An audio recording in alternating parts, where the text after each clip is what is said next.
in my opinion, the greatest thing about Anchor is that you don't need a big budget. You don't need fancy equipment. Anchor gives you all the tools that allow you to record, edit, and produce a top quality podcast right from your phone or your computer. When we started out, we literally recorded to our phone for the first 50 episodes, and we never had a problem with it. We always felt like we got great quality, a great service, and it was easy to understand and easy to use.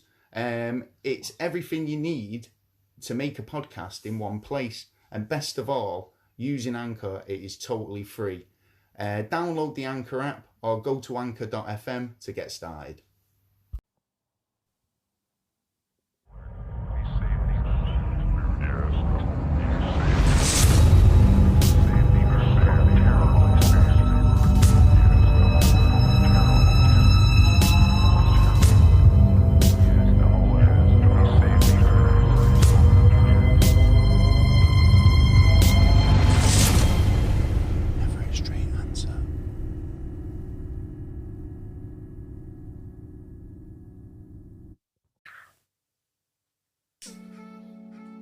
Hello and welcome to another episode of the Never a Straight Answer podcast, the podcast that aims to cover a wide range of topics from conspiracy theories to popular culture and news. I'm your host Gaz, and joining me in the studio, well, he's a man who's no stranger to digging himself out of a hole or two, or three. He's Mr. Taylor. Yeah, good evening. Yeah, it's usually my mouth that gets me into it, but... Yeah, he's usually backpedaling somehow, trying to dig himself out of a sticky situation. Welcome back, and welcome to another episode of the show. Yes. This week's show, it's got more holes than Boris Johnson's party defence. Oh, I don't know about that. Well, we'll soon see. It is a pretty holy episode. I don't mean that in a religious way. This week, we're going to be journeying to the centre of the Earth. Oh, yeah. Specifically looking at the Kola Superdeep Borehole. Oh, yeah. Or SG3, as it's known in the scientific community. Not SG1. Nothing to do with Stargate. No. This is the result of a scientific drilling project, which was done by the Soviet Union. Yeah. Right. It was also basically on the borders of Norway and the Kola Peninsula. Yeah. The peninsula. The project was aimed at digging the deepest hole possible down into the Earth's crust. Oh, yeah, they wanted to get down there. Well, they did want to get down there, but they wanted to get out just as fast. We'll be looking at that. And how deep did they get into the planet? What made them retreat? Yeah, what made them stop? Was it aliens? Oh, well, there's a lot of bases around these days. Possibly. Or could it have been hell itself? Oh, well. That is an option. We'll find out. Yes. That's all coming up very shortly in the show, as well as other bits and pieces like NASA news. So it's well worth sticking around for. It is. Pretty sure you'll agree. Defo. So before we get into all that, anyway, it's been another week since our last episode. Last episode was cool. GMOs. Yeah. Had some really quite interesting people messaging and discussing with their opinions. Conversation. Yeah. Had a message earlier about basically saying, it's a way of making non-vegetarians eat less meat and saving the animals and all the rest of it. And I totally respect the fact that you want to maybe not make, but people offer that as an option to meat eaters and stuff like that. But it's still a bit weird. It just seems like it is processed food. It's not like the corporation are doing it flavourings and additives and all the rest of it. I mean, I'm still not 100% sold. No, but a few people have stated the case. Yeah. I just don't see it as one of those things where it's like, when you get your medication for the dog and you put it in a bit of peanut butter. That's how it seems. It seems like, we'll spread it with shit and you'll eat it. We'll pretend that they're eating meat when they're really not. Yeah. What I mean? Yeah. Shh, don't tell him. Try and fake the psyche. It's like, well, I know it's not me. I just have a salad. Or eat some veg. Well, yeah. Do you know what I mean? It's like I don't need to be tricked into, maybe, if mum wants to get the kid to eat more greens, but they'll only eat burgers. I think I'm more likely to go more meat now with all this GMOs. You know what I mean? But for the principle of the thing. You know what I mean? It's like. Well, again, in a way, you can't get away from it, can you? Meat's it's a similar situation to being, isn't it? I mean, it's one of those where you just don't know. We wouldn't have developed our brains as powerful over the centuries if it wasn't for meat. to be part of what the science says is meat helps us develop our brains much more effectively, which we make fire. You know, we got a wheel there. Would you what? That was the proteins from that. Yeah, the proteins and all the goodness, and even with the badness, you get that goodness and badness with everything, now, don't you? But if you deliberately do it, then it's something else. Well, thank you. Just say thank you for everyone who got involved in terms of putting their opinion across. It was very good to have that feedback. Yeah, we like to hear your always opinions. love a bit of feedback and opinions from you guys. Yeah. But what have you been up to this week anyway? Before we go on, not real much. Well, I've been ill, man. I've still been ill all week. Yeah. So obviously, you probably heard last week in the episode, I was like, really bummed up and not very coughing a little myself bit. Coughing a bit. Yeah. The Sunday couldn't even speak. Yeah. It was almost like during the episode, it was like when you hear those dogs that have had the vocal cords clipped. Oh yeah. Yeah, that's how it sounded. I was like, the next day, I couldn't even cough without just making this weird noise. You it was just wanted to be hilarious. the next Barry White, didn't you? Yeah, baby. That's how I do feel like I've got this really deep voice this week. Well, got a bit of a crunkle at the back. Hey, ladies. Yeah, I could do like the movies in it, like this summer. Yeah. The movie event of the decade. Yeah, ring Disney up. The Never a Straight Answer, the movie. Yeah, I'm gathering Netflix will probably want one or two. Yeah, maybe. Who'd play you? Me? Oh, I don't know. Some handsome bastard. That'd be like Nicolas Cage or something like. No, I said handsome bastard. I'm not that thingy, but anyway, so it's been quite a chilled week. I had a few bits to do earlier on in the week, but yeah, it's been a lot of research, and we've got a lot of good guests coming up. Yeah, so it's been a lot of research for those guests. For us. Will be a bit more information coming up on that soon. Yes. Other than that, Red Wall Radio. We're on Sunday this week. We're on I Sunday, believe. right, Yeah. sweet. So 9 p.m. on Red Wall Radio if you want to tune in there. Yes. And that'll be last week's episode, I think. Yeah, I should imagine so. Yeah. Indeed. Indeed. So, Catch up. anything else you want to chat before we dive into this week's topic? No, not to be honest. No. You're good, aren't you? Yeah. Mine's just we had a good guest. We just did. So we've just finished recording with a guest as well, which is for an episode upcoming, which I'm pretty sure you'll all enjoy. So you should enjoy something it. to It's a look really forward to. Really good guest. I feel like we've been very slapdash this evening. We are, yeah. But I think it's been a long day already. It's been a long day, hasn't it? Yeah. Well, but we'll cheer up as we're going along. it's nothing to do with not being cheery. Oh yeah. It just feels a bit kind of like whoop, whoop, whoop, whoop. Yeah. Anyway, let's get into it. It would be impossible to actually go to the center of the earth. Would you think? Yeah. I'd say it would be. I mean, in terms of trying to do it, it's never stopped us. We've ended up, having several attempts over the years at trying to see what is below the crust and beyond. Obviously, like, we've got an interpretation or we've got our theories, but actually nobody's ever got past the crust to be able to say for certain. Now we can do scans, I should imagine. Yeah, but only to a certain degree. Well, yeah, but I mean, in terms of like satellite imagery and stuff like that, there must be more ways of being able to kind of determine what is actually below the surface now. Well, there has been a lot of weird things that have come out on scans that like to do with like the hardness, a little bit more hardness inside where we think is liquid. Well, yeah, exactly. And stuff like that.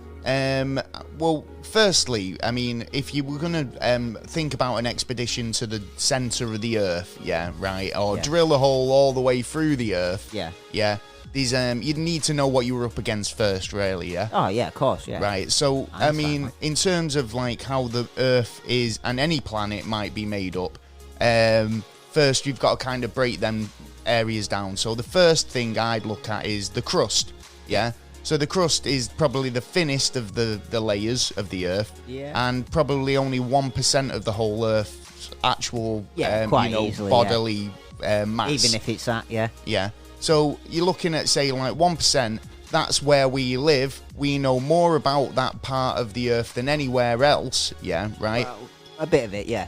For the best part. Yeah. But the crust is probably, the thickness ranges from anywhere between 5 to 70 kilometres, which is 70 kilometres is about 47 miles thick. Yeah. Depending on the location. Yeah. Right? That's right. So then you're going to get into, once you get past crust, you've got the mantle. Right? Yeah. So the mantle makes up for about 84% of the Earth's volume. Yeah. Right? Now, millennia ago, they reckon that the mantle would have been maybe more molten, a bit more free form, and, you know, like in terms of like, it's so hot that it'd be a bit more liquefied.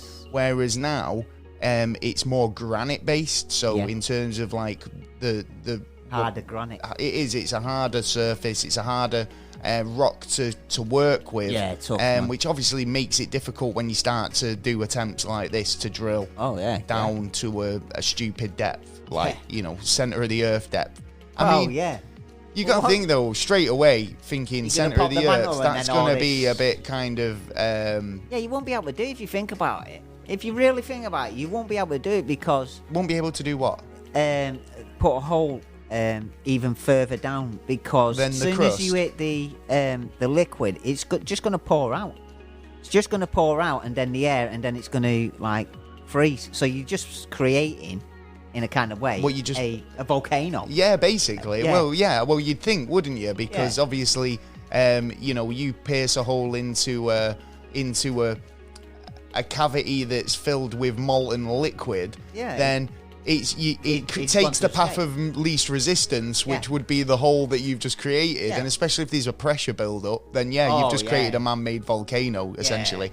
So when the Earth was younger, the mantle would have been, molten rock and, that sort of thing, but obviously it's cooled down and solidified over the millions of years, which has made it more thicker. It's a lot thicker than the crust, more of a granite-based rock. So then once you go down further than the mantle, now like I say, the mantle it makes up 84% of the volume of the Earth, right? Now, you got to think, if it's a granite rock and stuff, there might be caverns, underground realms that we've never even kind of imagined, because we couldn't even get that far down if we wanted to, So that does kind of, we've talked in the past on previous episodes about underground civilizations, alien races that potentially were pre-exist human, like in terms of the reptilians and stuff like that. Like it could even be anywhere. As far as the Hollow Earth theory, right? So there is that much space down there that this type of thing actually could be possible. Do you think? You could have a civilization living underground. I mean... then there won't be... unless they can create their own oxygen and, there's actually conspiracy theories out there about a breakaway civilization of humans who were, just super intelligent, in fact, more intelligent than us. Not more intelligent, but have more scientifically advanced... not sharing their technology with us, but they're just literally like, do you know what? You surface dwellers, it's sort of we've like had enough people. of you. Well, yeah, but just generally humans who are like a breakaway civilization. Yeah, but they wouldn't look like us now if they was. They might not, because if you, obviously we've talked about... they'd be more precious, they'd be not more like the chemicals. How your body would change due to environment. Yeah, same as if we was in space, and how they say that we'd look like a grey if we were in space for that long. Well, yeah, potentially. Because we get thinner, longer arms. If something we don't use, then it starts floating away. Well, as you go deeper into the Earth, the temperatures and pressures increase from the crust. Even drilling down into the crust, the temperatures got so extreme that equipment would melt. And 356 degrees. Yeah, I'd say ridiculous. I'd say even going down, it'd probably get down to as much as 1,832 Fahrenheit or 3,700 Celsius. Yes. So that's crazy. Well, there has been a record of a drill going down and actually taking the temperature of over 500. Right. Yeah. Okay. So you've got once you get past the mantle, you've got the outer core. Yeah. Below the mantle lies a layer known as the outer core. This is a thick layer, some 2,200 kilometers thick, which consists of liquid iron, nickel. And in order for the nickel and iron to be liquid, the core must be sustain intense heat. The outer core is thought to be as hot as 6,100 degrees. Theoretically speaking. Well, This is what they reckon, but there is no proof, Well, yeah, exactly. I mean? Nobody can prove any of this. It could be a lot hotter. Yeah. Yeah, but I mean, in terms of mathematics, they'll probably look at it and think, well, technically, this will probably be the most accurate. Yeah, most likely accurate readings. But then, there's always something that, you didn't calculate or, you misplaced the dot, something like that can go wrong. Well, but probably. Then you can get other answers through doing corrections like that as well. Right, so then you've got the inner core, At the very centre of the Earth, it's what's known as the inner core. It's basically protected by the liquid outer core, and it's a solid ball of highly pressurised nickel and iron. Yeah, so it's probably roughly the same temperatures that you'd find in the sun. Yeah. They think. So why the hell, knowing all these 5 million all these layers of hell you've got to go through to get to the center, or even just to get through the cup, to the mantle. Why would you even bother? I mean, what would you glean to find out from that? Well, they've been doing it from the 60s. I mean, the first one they ever tried was in 1960 in America, which that's right, yeah. A research. I'm just trying to find the notes here. Research the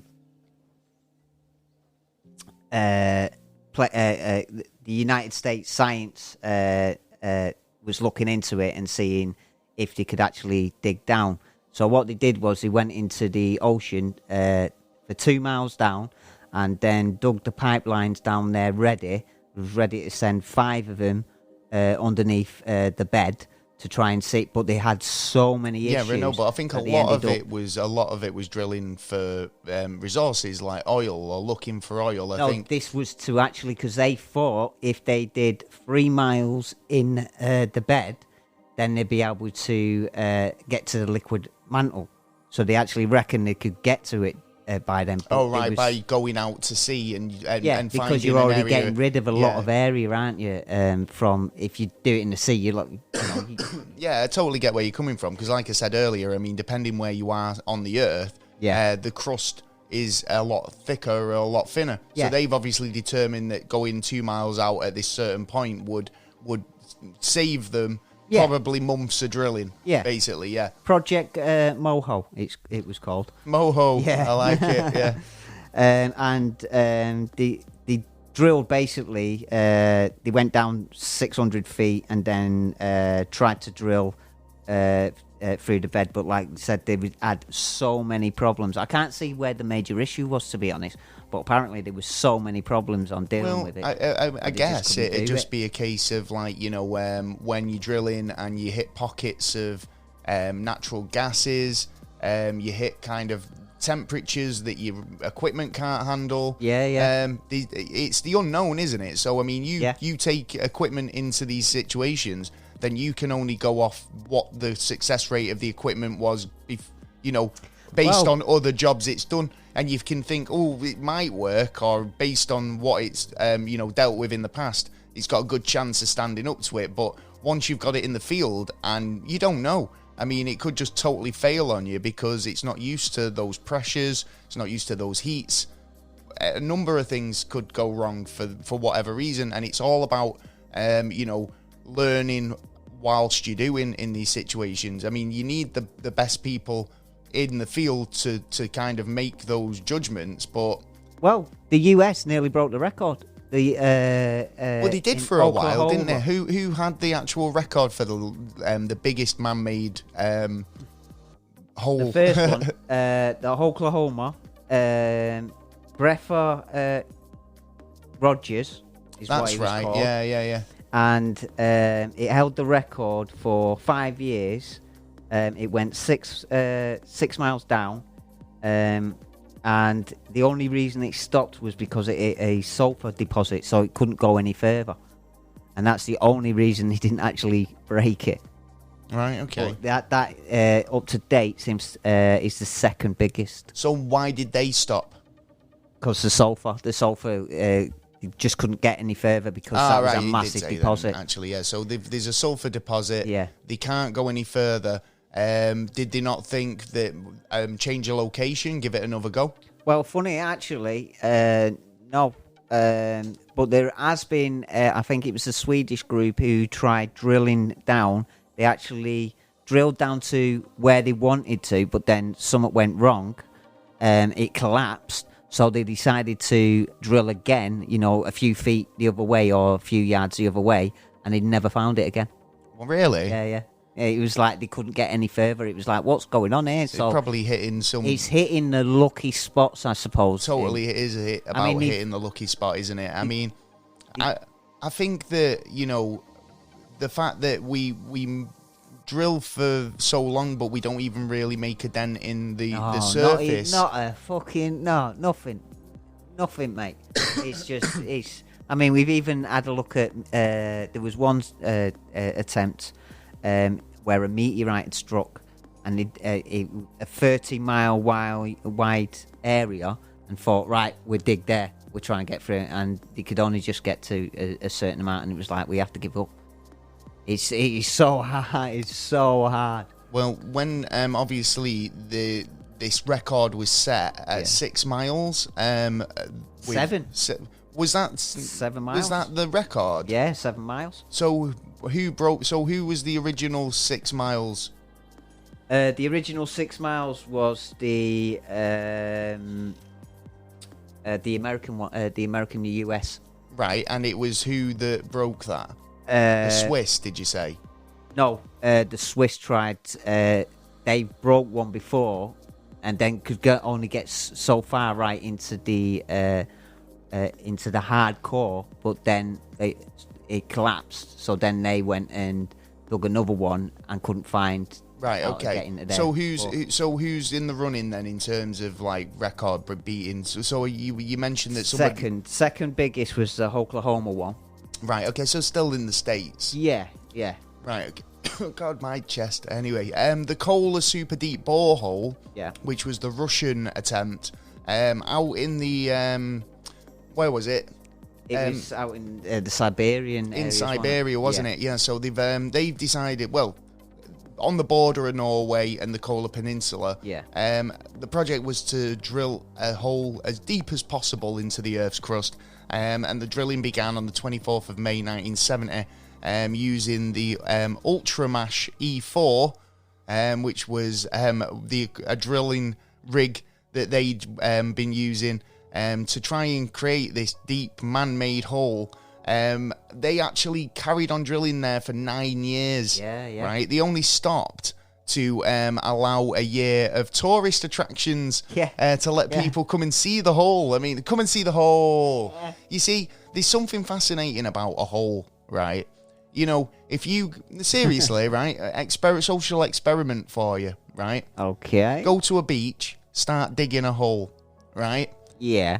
Guarantee you, the bigger your hole gets, the more intrigued people will be, right? Yeah, the more intrigued people will be, the more the people want to get involved. Yeah. And before you know it, you've got a fucking really big hole, right? And the psychological experiment continues. Before you know it, you can go off, have a cup of tea, come back, and the hole's 3 times as big. Yeah, that's true. True story. You will get people digging. You start digging, and people will want to know what you're digging for, and you go, time to get a bucket and spade. Come and help me. You'll find out. Yeah. Even don't tell them what it is. Treasure. Whatever you find. The mind race has done it. Yeah. So basically, these guys, the Russian team, have decided they want to dig the hole. They want to get through to the mantle. They want to get to 9.3 miles. Right. That was their target. The Kola Superdeep Borehole is unmatched. They've managed to dig 7.5 miles deep. Obviously, they say they started in 1970, and the Russian scientists at the Kola Peninsula of Russia immediately began the deepest hole in the world. In temperatures at minus 40. This is now, minus 40, man. I don't understand how they did this, right? Because, I mean, obviously, the deeper you get... Like. Well, did they have to send men in? Well, you'd need a machine there, and you'd need men to look after that Well, they've got machine. the rig. They've got the big ultra mash or Urula mash or so whatever as long it's as called. they've got the equipment, and all they have to do is, add on to I know, but this hole is ridiculously wide. I mean, I've seen how core drill No, it's not. It's huge. If you've not seen pictures of it, I've seen the little fucking thing. It is not that big. It's not tiny like that. Yeah, no, people go. It's actually the tourists go around, but the ground's like shit. You know what I mean? You could hardly see it. It's huge. Yeah, the pictures I've seen were like literally a huge, massive hole. I think they've been throwing you a thing. No, I'm gonna. Yeah, honestly, it was like a gas pipeline. I've seen that picture. Yeah, right. That's the size of the hole to go down. No, it can't have been. Seriously, that's the drill hole. Well, think about it this way: if it was any bigger, it would collapse. And but that's the way that they did it. That's the way it was kind of drilled in a way that where it was stepped down. Like, so the top of this hole was ridiculously wide, but obviously narrowed down into more of a smaller gap. Yeah. But I'm going to get a photo of it up now. Get some photos up. But from what I've seen, and I've always recognised that that's been the hole. That that's where it's really, really dented, really small. To be honest, I mean, you would expect something massive, wouldn't you? Really, but well, yeah, because this is it. Like, come and check this picture. I'm coming to check. Come and check it. Check it. No. Yep. That's it. Yeah, I totally see that. Look, yeah, exactly. That's the hole. The deepest hole on Earth, permanently sealed. So that's still the crater they drilled in, but that's probably at the bottom of it, sealed up. But that little dinny fucking thing. Serious. Yeah, see, you didn't believe me. But yeah, I sort of still don't. I'm going to have a little you'll have to do an investigation. I will. There's a bit of kind of thingy into this, but maybe how big that is in terms of like what your perception is of it. Because that's kind of like the sea thing of like, right, well, we got rid of half the old land because the sea's in the way. Literally every single photo of it is this huge pit in the ground. Yeah, right, and they are sealing it up. Forget that. I'm going satellite image, mate. You do it. I mean, I'm interested now because obviously the images that are being put up in relation to this Kola borehole are huge, right? And that makes me think, well, how have you seen the picture of them drilling?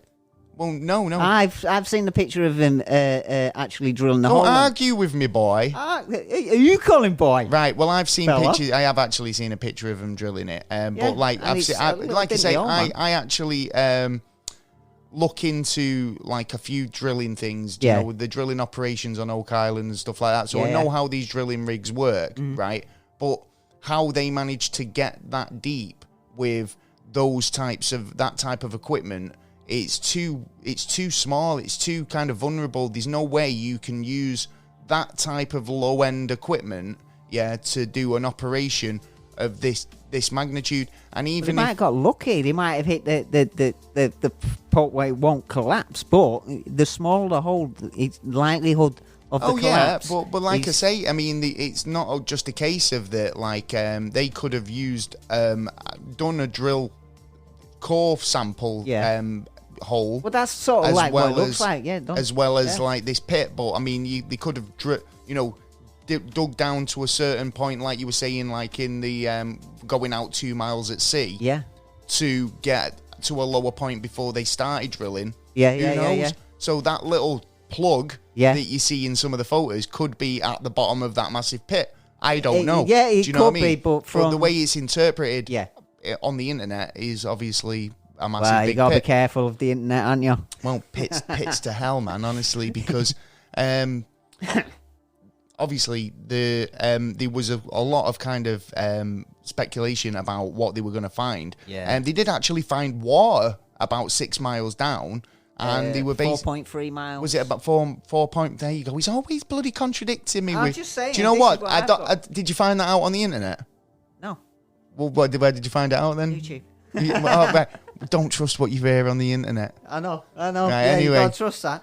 Yeah, and they found also some... Wait a minute, I've not finished. Go for it. Jumping in. All right. So do you know what he was saying about finding water? Yeah. There shouldn't be any water at that depth. No. Right, as far as anyone would know. So how could water get into these cavities in that far down exactly? How do you reckon? A leakage in the sea. The plug's been pulled. Plug out. Well, something like that. Basically, do you know like how rocks mineralize? Yeah. Yeah, so basically that's how gold is excreted out of the rocks, because there's like mineralization, and it's forced through the rock and sort of secretes out of it and pools into its own thing, yeah? Yeah. Well, in the same way that happens, they reckon that like oxygen and hydrogen atoms were compressed out of the granite. Okay. Forming water. Yeah. And finding little like cavities to pool in. So when they started finding water, it was more likely that that was the case. Yeah. But that's interesting in itself, because obviously, does that explain for the water on this planet that there was just high concentrations of these atoms? Possible, but there's I think it was NASA who did a satellite image of the world and tried to answer some of these questions. And it turned out that we have 4 times as much water within the Earth than we have outside the Earth, which was like, so water must be really, really amounted on this planet. And don't forget, this planet is the most dense planet in our solar system. Well, there's a reason why that might be, actually, because do you know there was another planet between Mars and Venus, is it? No, Jupiter. Jupiter, yeah. Right? So there was supposedly another planet in our solar system, and it collided with Earth at some point in our history. You reckon when Neptune come in? It's interesting to think, actually, because if that planet would have hit us in any other way than it did, it would have literally knocked us off orbit, knocked us off course. Yeah. We could have even ended up in the sun. We wouldn't even been here, right? Could have been off in space. It hit us so perfectly, right, in orbit, it actually increased the spin of the planet Earth, right, which gave us our 24-hour day, right? That's right. It also kind of transferred a lot of its mass to the planet, right? Yeah. So there was we were talking about scans on the planet Earth and the mantle and all the rest of it. Well, apparently there's like anomalies within the mantle that suggest there's more core, like planetary core, to the planet, right? Yeah. So that means more iron. More heavy minerals. All that heavy minerals within the mantle, right? Yeah. So it could be a possibility that when this planet collided with Earth, it's transferred or donated quite a lot of its core over to the planet Earth, but it's obviously the planet Earth still got a core, so it's ended up in the mantle, which could account for the tilt. Yes. Yeah. Because it's top heavy. Yeah. With all this extra heavy metal, dense material. That's true. Right. Now, the speculation to say that the moon was a piece of Earth that broke off when this planet collided. Yeah, because they found the big, massive area. But it'd make more sense to me that would say that this was the remnants of the planet that collided with us. Say, do you know, when you hit a snooker ball, you'd hit it and you'd get that impact and a ricochet. Yeah, so it'd bounce back off.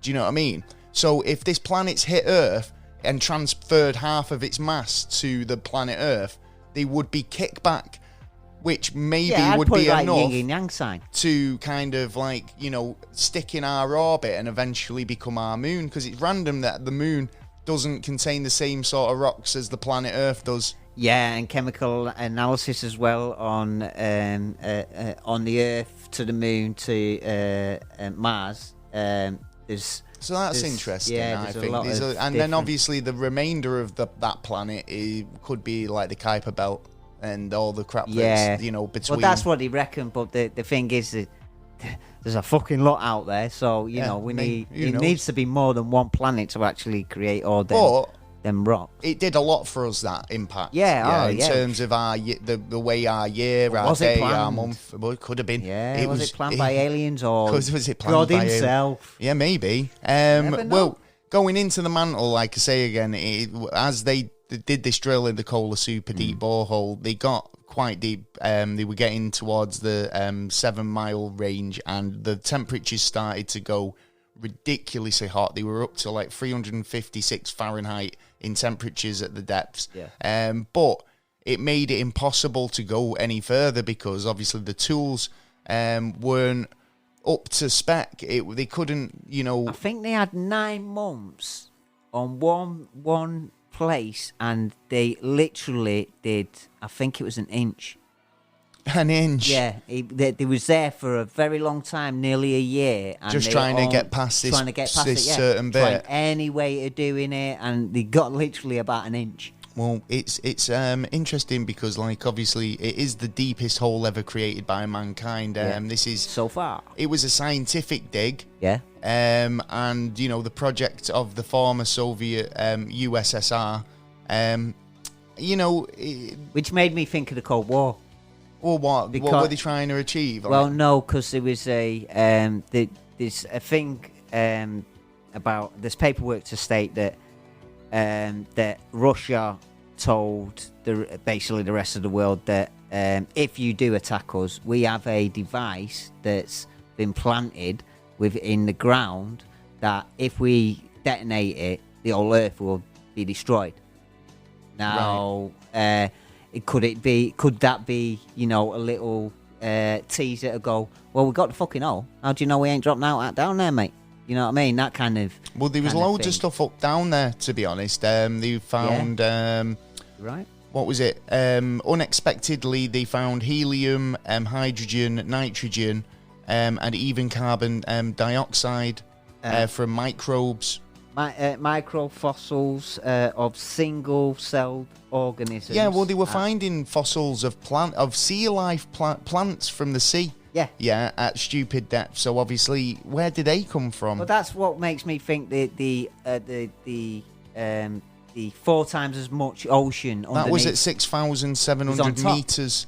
They found the fossils. We were probably a full water mass at one point or another, because it shows it on quite a lot of things if you dig on top of a mountain. Actually, that doesn't sound possible, really, does it? The fact that 7,000 feet or 7,000 meters below the surface of the Earth, they were finding fossils in granite.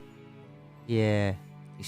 Now, could that have been something that was, like I said about that planet colliding? Could that be material from the other planet? It's the only way I could think that it was impacted into the surface at them depths. They couldn't no possible way, unless the Earth was, surface or the surface of the planet was a lot shallower back in the day.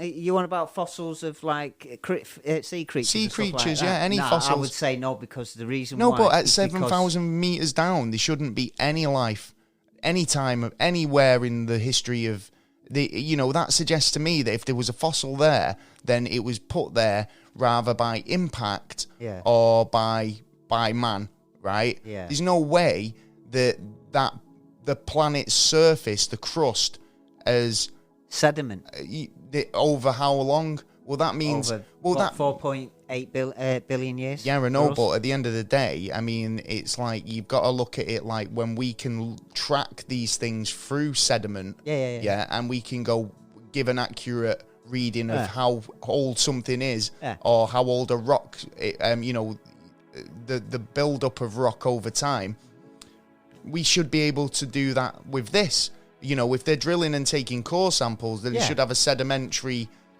track of it and be able to say, yeah, there was ocean here at that time, but it's granite rock. Yeah. Do you know what I mean? Yeah. It doesn't seem possible. Was this put here in a way that, like I say, if there's another planet which maybe had its own life, or even this life was more on the surface and it was an impact, would that force that further down into the rock, embedding it meters down where it shouldn't be, is what I'm saying. It wasn't there by mistake. It wasn't there naturally. But I think, no, I don't think that would work out, because the more likely problem with that is when the planets hit another planet, then you've got molten lava all over. Yeah, but but if it's already a fossil, destroyed. A fossil's a fossil. It's but it embedded can be in rock already. so easily destroyed. I understand that. What I'm getting at is there's no right. Think about it this way, right? Yeah, if something is in an area of like rock or land or wherever in the sea where there's no possible way that life existed at them depths, right? And even sedimentary's ruled out because it's further deeper than that. It's too deep, right? There's got to be a reason, so you've got to kind of look at the different possibilities to try and work out where these fossils have come from, because it's close to a water area if you think about it. If there's 4 times the amount of water underneath. Well, it is actually. It's a peninsula, isn't it? Yeah. So it's more islands than... Yeah, so there's stuff gonna... If it can, it will live in the sediments that it lives in. So then you've got fossil creations, aren't you, in that case? And I know, but I just think... I think we're going round in circles, but I do believe that when it's granite rock, granite rock's granite rock and always been granite rock. Yeah, there's nothing to do with sediment or anything as far as I know. Do you know what I mean? And if it was, you would see those layers, and it'd be dependent on what was there, what sort of sediment we're talking, because different sediment. If there was an ocean there 1 minute and then there was a desert, you'd have 2 different defined areas where you can definitively say this was ocean life. But when it's granite rock and nothing else, it's very difficult to say this was a time of an ocean planet or whatever. I got one for you. Go on. Right. Well, the moving of the plates. That could be an option. That I'm not ruling out. That could be an actual option, actually. It's probably the movement of the plates. Well, yeah. That's all I can come up with. If you were to dig a big hole, right, all the way through the planet, what would happen if you were to actually go down it? Stop in the middle. Would you reckon you'd stop in the middle? Yeah. Well, I watched an experiment on this, right, and it basically suggests that... Well, have they done it? Well, no, obviously it's hypothetical, but like if you were able to... Mathematically speaking. Drill a hole all the way through the planet, through the core, through to the other side, and jumped in the hole... Yeah. What would happen is your velocity, your mass would speed up. You'd keep gaining momentum as you fell through the hole. Yeah, if you were somehow to get to the middle without burning up and dying, lucky bugger. Your basically your momentum or your mass would go to 0 because there's no sort of gravity there in the middle. Yeah, you pinpoint, right, But if you were to be able to get past that, you'd carry on falling but start decelerating. Yeah? Yeah. Because there's an upward force, because if you were standing on the opposite side and jumped down, you'd be coming downwards. But if you're now facing the opposite way and falling into the opposite side, you'll start decelerating till the point where you'd fall through the hole at the bottom, stop for a moment, and then fall again. Someone grab your feet quick. Somebody'd have to grab your feet really quick. Exactly, yeah. So it'd be an infinite... a good thing. travel system. Oh, wouldn't really, would it? No, to be honest, I think it'll end up cracking at certain points, and we'll probably end up destroying the Earth. I know, yeah, but I mean, the fact that you'd want to drill a hole through the centre of the Earth isn't a really good idea anyway, is it really? A mantle as well, or the liquid, it's going to stop you, and, you know, it's going to rise, so then it's going to hit the air, then it's going to dry up, so you're just cracking rock every couple of seconds to try and get through there. Yeah. See, we're going back to these fossils, right? The fossils that were discovered in the rock were more than 2 billion years old. Fucking hell. With these fossils, there was 25 different species of plankton and actually 25 microscopic microbes. Yeah. Single organisms. So, obviously, the drilling process was stopped, finally, when temperatures of 300 Celsius and a high density of the rock made it virtually impossible to drill. It just helps my aspect of it being like we're like the fifth age of man. I think we've been here time and time again, and we're in the fifth stage of the time the of age of Aquarius. I think we've destroyed ourselves several times in the past, and then brought ourselves back up. To be honest, it wouldn't surprise me. And I mean, like if you look at like stuff that we find knocking about the planet, like that suggests that we had a shared sort of technology with cultures that were miles and miles away that we didn't have any way of getting to, but we still had shared sort of ideas. Yeah, and no wonder they couldn't find America, because America was on Pangea, as it all was together. Well, yeah, potentially. Maybe they were several cultures and several rises of humans. It makes more sense than a lot of the other things that come out, to be honest. Well, what do you think? I mean, in the end, they say that they stopped doing the experiment because obviously the high temperatures and all the rest of it. Yeah. Obviously, they thought that it might even flood, create sinkholes, as well as other things. But one of the legends is that scientists were afraid to dig any further.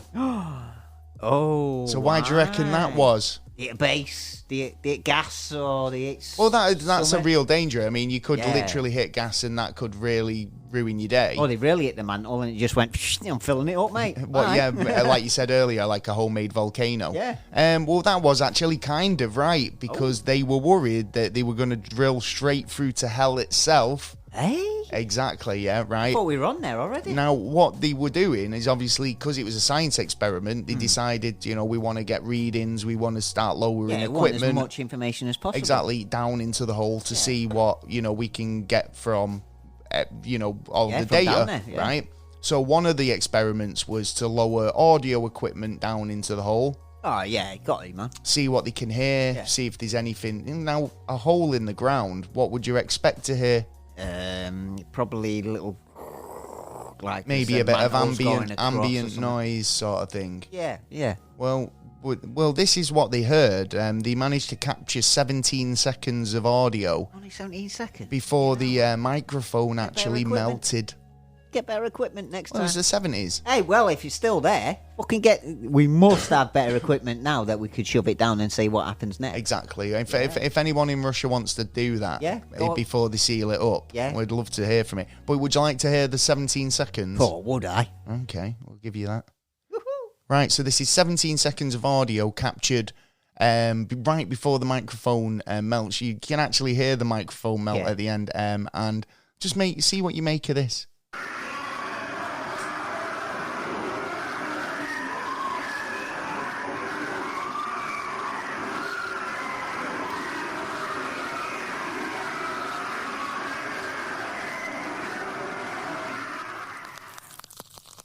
And we ain't pulling your leg. So, yeah, that is genuinely the audio from the experiment. Well, it sounds like... where they shortly after closed it down. Yeah. Right? So there was a lot of, rumours and conspiracies relating to those were the screams of tortured souls in hell. At first, I could see it being, the machine, moving slightly and it's in a tight hole and it's scraping against the wall and stuff like that.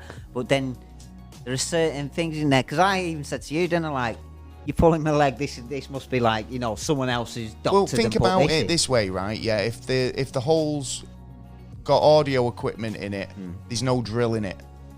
Yeah. Yeah, but it's squeezing down, going down further, and well, no, but I mean, obviously, if the you're walls telling are me this, start collapsing slightly. you're telling me that this hole's, even if it's a pipe, yeah, then they're still going to be able to get the audio equipment down there without it touching the sides. It's not that thin of a hole. Well, not necessarily, no, because even if it is the pipeline, I've seen. You're talking, it was absolutely freezing above. And it's absolutely hot below. Oh, of course, yeah. So I mean, it was so hot that it melted the microphone. Yeah, right.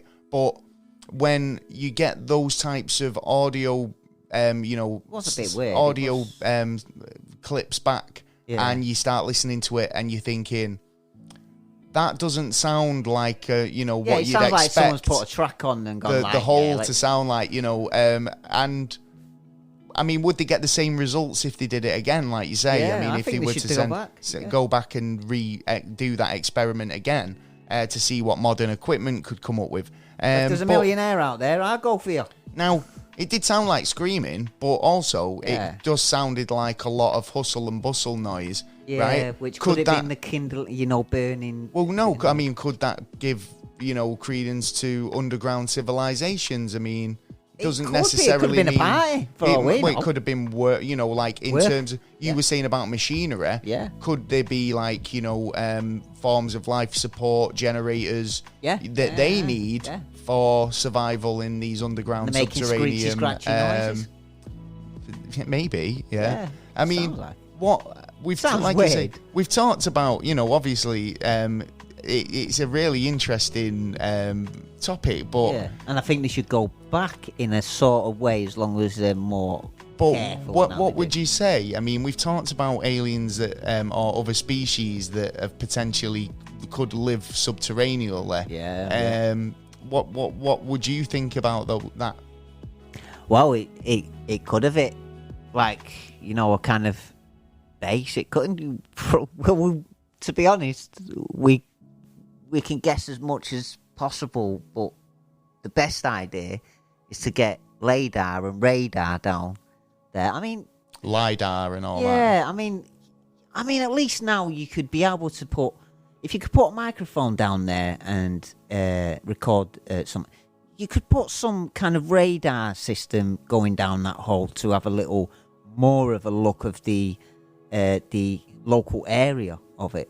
You know what I mean? So instead of going up and down, sideways. Yeah, but the planet's too big, man. That's the problem, right? We've just established that the bit that we know most about, and this is the problem. This is the problem, right? We say we know more about space than we do about our own oceans. We know nothing about the center of our Earth or what's going on within our planet.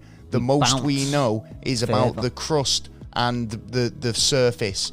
Right, we know more about that than anything. Yeah, but that's how can we know for sure that there's not something going on beneath the surface? I mean, as far as like the ancient alien theorists and all the rest of it, they all say that these are extraterrestrial species that live subterraneally and that have been influencing human history. They've been they live in tunnels and caverns and caves all around the world. Yeah, shapeshift as well, and do all this shapeshifty stuff. Could it have been that these when we decide that we want to start drilling or digging deep and trying to find a bit more out about it, or even come to a point where we might come face to face with these creatures? Could that audio be a warning? If you hear that, you're going to turn back. Well, you're going to have second thoughts, but I don't know. It depends how much you really want to go down there. You know what I mean? If you've been given a government program, right, you've got to. Well, it always seems the way. I mean, we've done a couple of stories where there's been a big hole involved, where there's been a big effort to clear Earth to find what's at the bottom of this hole, and they always turn back. Yeah. Every single one, they could only go to a certain depth, or, I mean, even now we've got the technology, so should be able to get a bit more further now. Well, maybe there's going to be another attempt here. But on the flip side, drilling into the planet, could that be damaging? Yeah, exactly. Well, depend. Yeah, yeah. Actually, thinking about it, yeah, because there's spots around the world that like got methane gas. Well, not only that. I mean, in terms of like well, yeah, there's that, but obviously these, the way there's a lot of kind of speculation that there's already this. If there isn't a breakaway civilization that's kind of not government related, but there could be a load of tunnels and a civilization being formed underground. Definite tunnels to suggest that there's something going on. There's all these conspiracies about Walmarts being used to kind of have the entrances there where they're stockpiling and all the rest of it. Well, and actually, these hums and noises that people hear and booms. I know how they do it now. Go on. They could break down a mountain quite easily, and all they do is they shove in, like piping, like crossways piping, and then they shove shitloads of acid and shit to break down the rocks, and that's how they make the tunnels in so-called American tunnels. You see, I mean, there is mining methods like that where they use like an expansion foam liquid or whatever. It's called cold heating, I think. And they drill a load of holes and then they pour this solution in, and it sort of expands, cracking all the rock. Yeah. And generally they were able to drill it easier or move through it quicker because it's already perforated and they can remove it quicker. Yeah. Well, there you go. What do you guys think? Do you think that these a method or actually a reason to dig to the centre of the Earth? Should we still dig to the centre of the Earth, or should we leave it alone? And what do you think we're likely to find there if we could or did? Aliens. Maybe. I'm not saying they are aliens. Well, but if it was a different species, they're aliens. It's aliens. Yeah, maybe. Yeah? Well, we found microbe. Like I say, get in touch. Send us a comment or a query, question, anything like that over on the comments. Yeah. Love to hear from you. We do indeed. Oh, wow. Very much so. Got a lot coming up. Well, is that everything in the holy of the unholy show? I think so, mate. I think I've got a few other thingies here, but well, go on then. Enlighten us. Let's see. Oh, Britain. The biggest well was dug in Britain. Yeah, you were telling me about this. Yeah. Actually, is this the biggest water producing well? Yeah.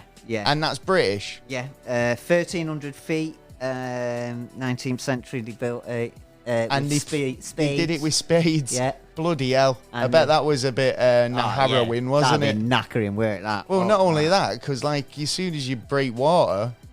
Yeah, yeah. It's true. So did they survive, the lads who built that then? Yeah, no one died. That was lucky then, wasn't it? They were lucky. 2008, Quebec dug the biggest oil well, which ended up being 6.7 miles. But then another company come along in 2012 and dug 300 feet further.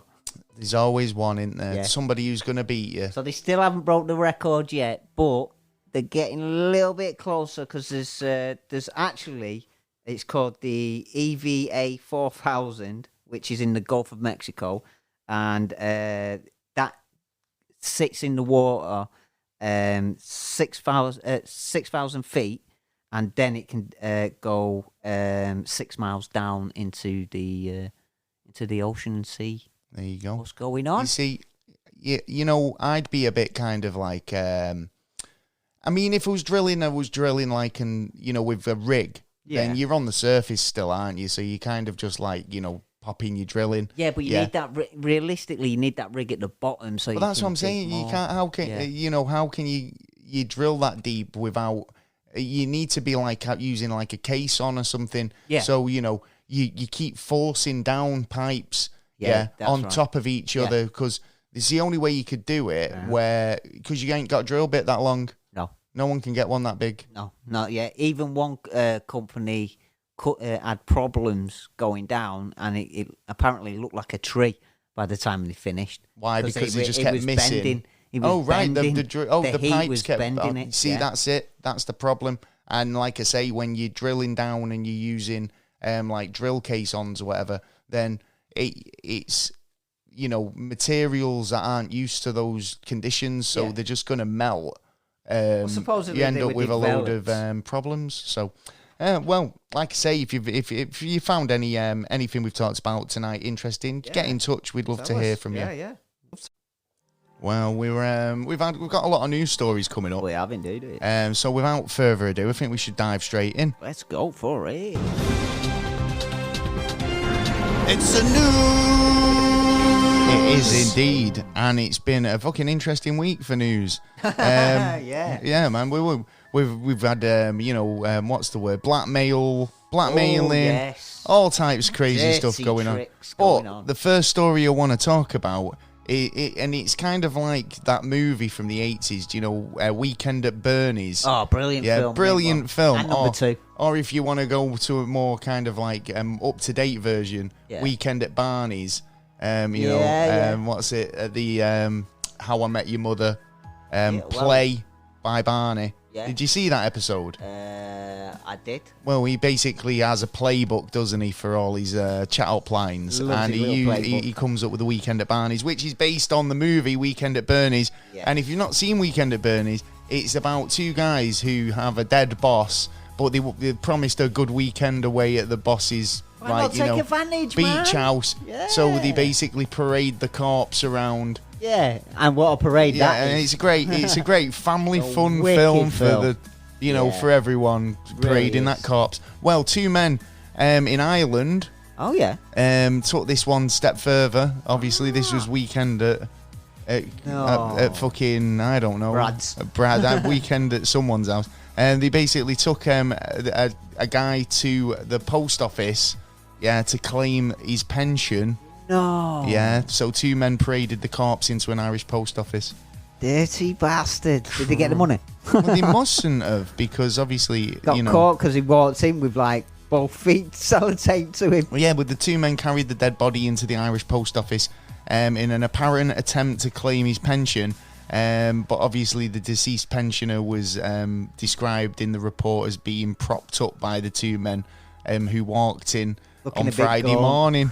So it was a bit outlandish, a bit of crazy series of events. Fucking no! How did they think they'd get away with that? So they entered the post office at about 11:30 on Friday, asking to collect the pension payment for the older man. The Irish Times reported he refused, with staff informing that the pensioner had been would have to sign. Or had a order for his money to be handed over. So he had to put in a request. Right. Do you know what I mean? So So he couldn't sign anything. He weren't blinking. He weren't speaking. So how are you gonna serve him? Realistically, it's like, well, good on the post office for catching him. Well, that's it. No cash was handed over, and the two men fled the scene, abandoning the man's body. No. Yeah. So did they catch? They must have. I hope they caught him. Must have had video of them. And what are they going to get charged for now as well? Well, I mean... manslaughter? Could they... I don't know. I mean, if they had anything to do with the death itself. But, I mean, obviously them using... I mean, it's very disrespectful, for one. Yeah. But, I mean, obviously taking a body down to the post office to try and defraud the man's pension is another thing. So, I mean... Fraud, theft, I'd say there was plenty of charges in there. Yeah. So whether they find the guys or not, but I mean, it's open. Weekend at Barney's. Yeah. This is a bit of a dodgy one. Have you see anything in the news? I mean, I've got a few news stories. I did a little more change in the Ghislaine Maxwell case. Okay. So now she's been found guilty, and there are two people out the jury who supposedly been abused and told them afterwards. Now the judge has got to check. He's got to make the decision to either keep it standing or retrial. Right. Okay. So what would the retry mean? That she'd get a lighter started again. Lighter sentence if she can provide more evidence. Well, no, it gives her time to try and she knows what the prosecution is going for and stuff like that. So it gives her the edge then, really, doesn't it? That's not really fair. It's like saying you've been found guilty. But we'll give you a couple of weeks and we'll have another trial. See how you come out in that one. She'll probably bring shitloads more solicitors in, more powerful. Oh, I better spend some more money on this. So, and now because she's been found guilty, it looks like she's stopping court procedures on 10 people. Who? Was she starting or stopping? Well, she was stopping it at first, but now she's letting it go because now she's going to name 10 people. Oh, right. Who have actually tried court procedures against her for something. 2 of them haven't responded, so you reckon that them 2 are dead. Well, either way, not bothered. Or they're not asked, which you'd be a bit of a freak if you weren't. You know what I mean? Weren't asked. Who do you think you are, Prince Andrew? Well, probably Andrew is one of the 10. They reckon that he possibly isn't one of the left 8, but apparently the other 8 have been like kicking off about it because they don't want to be named because of the court cases that's been going on. So it's either a court case on shutting her up or shutting him up, or you know what I mean? Well, I think whoever's involved need to get what's coming to them, to be honest. Yeah, I think more than 10 people. I mean, the sad fact of the matter is that Ghislaine Maxwell would only give up those 10 people to get a lighter sentence herself. Exactly. And the fact is that she's not really bothered about people getting justice. It's all about self-preservation. It doesn't impress me that she's going to oust these people, but honestly, I expected it, and I expect that anyone involved gets named and fucking prosecuted. Well, because it's exactly the same situation. It's like this Nexium cult. Oh, yeah. It's in exactly the same vein. Yeah. Where people used power and influence. Yeah, the fact that she was an actress and all the rest of it. Yeah. Or in the public eye. Come follow me. Come and join them. Yeah, right. And that's exactly what Epstein and Ghislaine seemed to do. Yeah. And they catered to a wealthy clientele. Now, whether the Nexium one was just more kind of, an in-house vicious thing that was, just more personal to the leaders, or were they in a situation a situation where they were catering for powerful people? You never think of them big, powerful people at the top of them chains maybe getting controlled by other big, powerful people. Well, yeah, exactly. But I mean, at the end of the day, when you're looking at people who are like, seen as royalty or, fucking presidents or even big names in entertainment or these type of industries, politics, that you expect more from them because they're in the public light, the role models in a lot of ways. So to be implemented in this sort of thing, like the Queen stripping Andrew of his HR and his honours, then, military honours. That was done before he's been found guilty. Yeah, but that's because he's been given legal... I understand, but I mean, that suggests to me that, not that he's guilty of such, but I mean, that's a different story. But I mean, the fact that it's damaging to the royals and to that their brand. Had a lot of damage over the last fucking 20, 30 years. Regardless of whether he's innocent or guilty, at the moment, it's still damaging to the royal brand. Yeah. We can't have you on our team, if you like. I'd expect that from anyone. Like I say, anyone involved should be penalised and prosecuted, in my opinion. ITV regardless program, of who you are. What was it? Ghislaine, Prince Andrew and the paedophile. No, you see that programme? Well, actually, the reporter found the book, the Black Book, and all the information in the little black book. So why has that not been released? I don't know.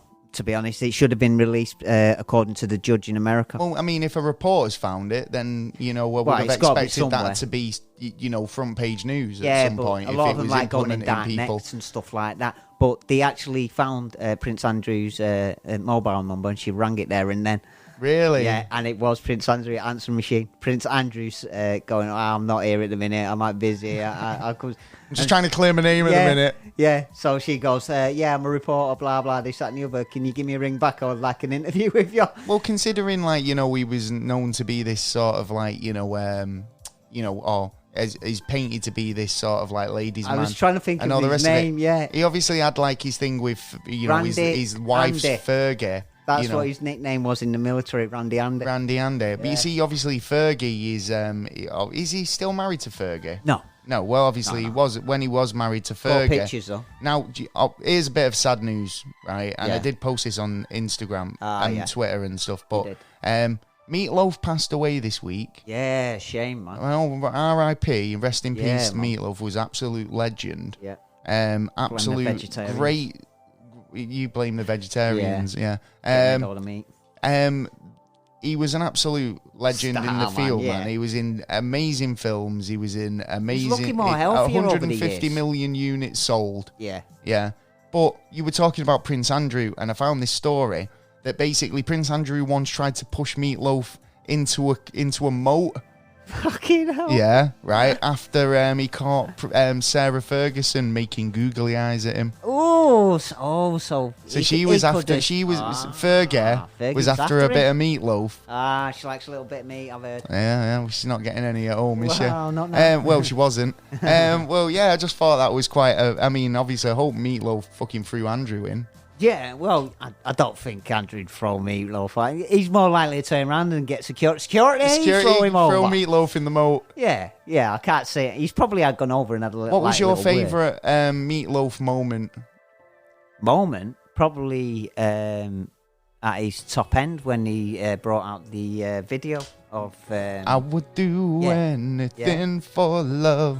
I think that was his. I thought he was that was a great album. Yeah. But Out of Hell album was just superb. Yeah, right.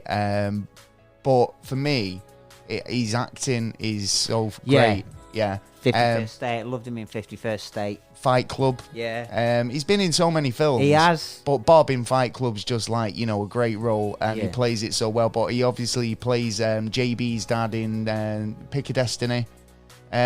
Plays obviously Jack Black's dad. Yeah. Which he plays really well. You can see it, can't you? And he's such a rock god in all the senses of the word. So legend, he will be missed, Meatloaf. Do you know what? I got straight on his album, as soon as I heard, just as a bit of I need to play a bit of Meatloaf. Oh, yeah. I thought I'd have to mention Meatloaf there. Yeah. Rocky Horror Picture Show as well, he was in. He was, yeah. Yeah, and plus many, many more. He was. Yeah, I just think how the remarkable from... He was looking unhealthy back in, the 70s and that, and then... Yeah, he looked better recently than he did back in the 70s. He had a heart attack, I think, in the 90s and that, and then he's come back. It's your lifestyle, though, as well as a rocker. Yeah. In those days. I mean, it was... rock and roll. Yeah, exactly. It probably was on the most unhealthy diet going. Yeah, probably not eating much at all. But... I mean, it all added to his persona, I suppose, That's isn't true. he? I mean, he was Meatloaf. Yeah, and all the best ones seem to be off the fucking heads before, they bring out all the greats, hit.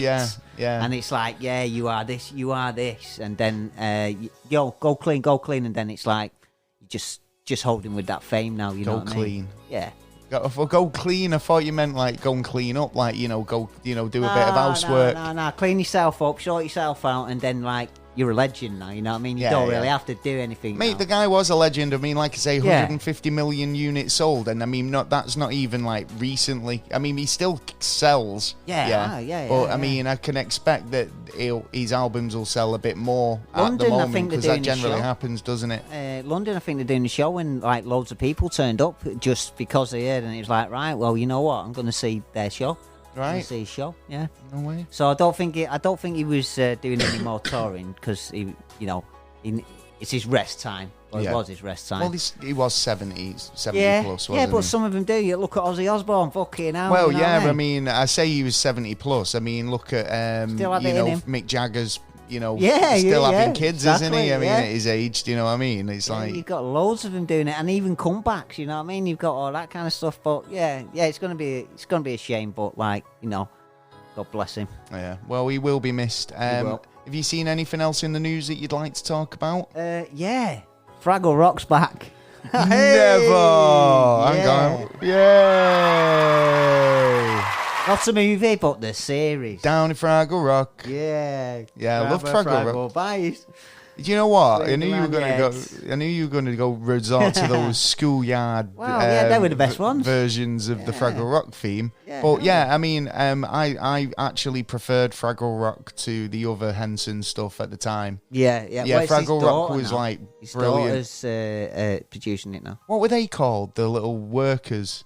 To be honest, I couldn't tell you. I could I not tell you probably any remember of the names. Red was one of the characters. Red. But Red was the one in the red jumper. Yeah, right. Did he wear a red jumper? Oh, The right. Fraggle. Yeah, I know. But what I liked about Fraggle Rock Yeah. was the use of like levels. Yeah, right. So you had like the surface again going into the underground realms. Yeah. Oh, well, yeah, they are diggers. Subterranean alien races. Yeah, the Fraggles are there. Yeah, right. So you've got the surface dwellers. With the guy with the farmer with his dog. Yeah. And the dog only ever sees the Fraggles. The farmer. Oh, does the farmer sees them as well occasionally, doesn't it? Like, because they're Groots or whatever they're called. I don't know. Well, they're big hairy things. Big hairy and they grab. things. Yeah, they like grabbing them every now and again. I think the sun grabs them every now and again. Yeah, that's right. And then you've got the Fraggles, and then below them you've got the construction workers type. I like the construction. I forgot about the construction. I saw a video the other day, and it was like,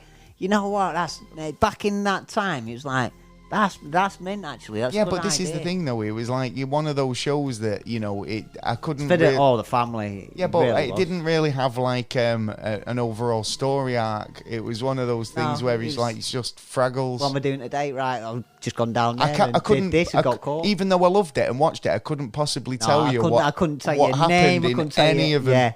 Yeah, I could just picture maybe it was just in my because mind. I was so young, but yeah, I mean the Fraggles. When you say the Fraggles, it's like I like the Fraggles. Yeah, weird otherwise. Well, Elmo talking about Henson. He were a Fraggle. Well, no, but he's been tearing up the internet recently by getting super aggressive.